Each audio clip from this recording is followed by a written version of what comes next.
Good morning, how are we all doing today? So I recently discovered that about 5 minutes from where I'm living, there's a huge art store. And can I just say that if this is how big art stores are all across of Europe, man, you guys are lucky. In the store, I found this massive set of 50 felt tip markers. And at first I was like,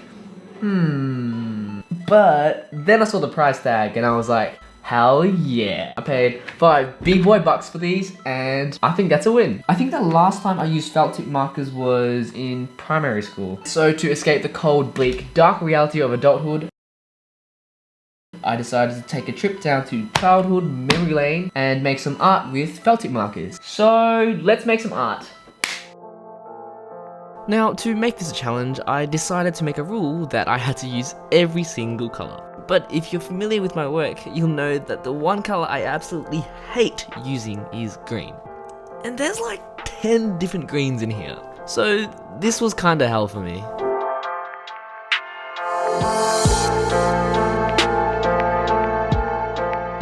Straight off the bat, I found it really difficult to blend or even create clean base tones, especially with the skin.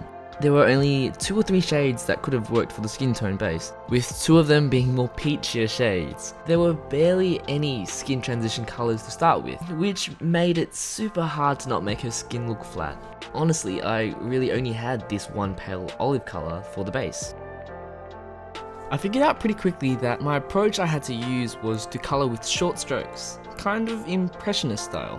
Overlapping colours and strokes was a no-go because the colours didn't blend and would just end up murky and it would kinda tear the paper if you worked it too much. Yeah, this piece was kinda tricky.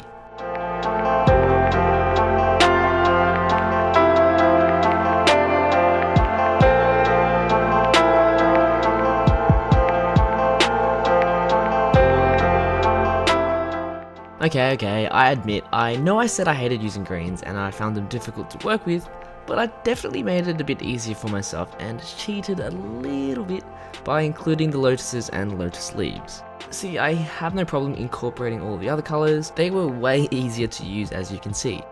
So I figured the best way to tackle the challenge was to try and make all parts of the painting as colourful and vibrant as possible.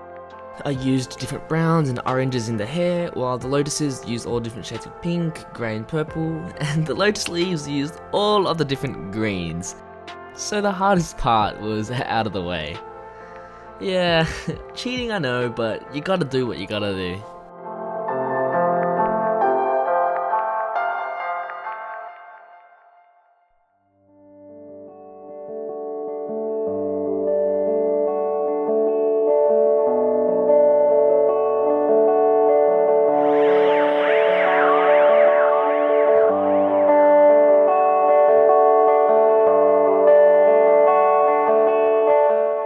To establish a bit of colour harmony and balance, I figured using this more greyish blue colour for most of the painting would balance the colours because there were different levels of saturation all over the place, and I think it worked out.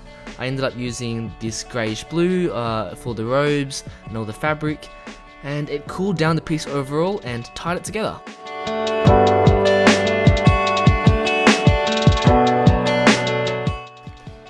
I think at this point I'd successfully used every single colour, so I just wanted to go over the piece to add some details, shading and outlining to make her pop a little.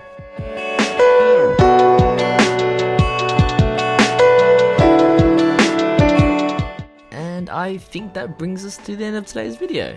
I know it was a bit of a short and different kind of video, but I really enjoyed making this and I hope you guys don't mind.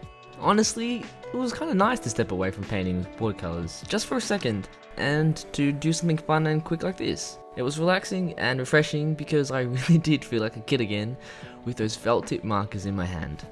And yeah, it felt good. Anyway, I hope you guys are having an awesome day, make more art, and I'll see you guys soon.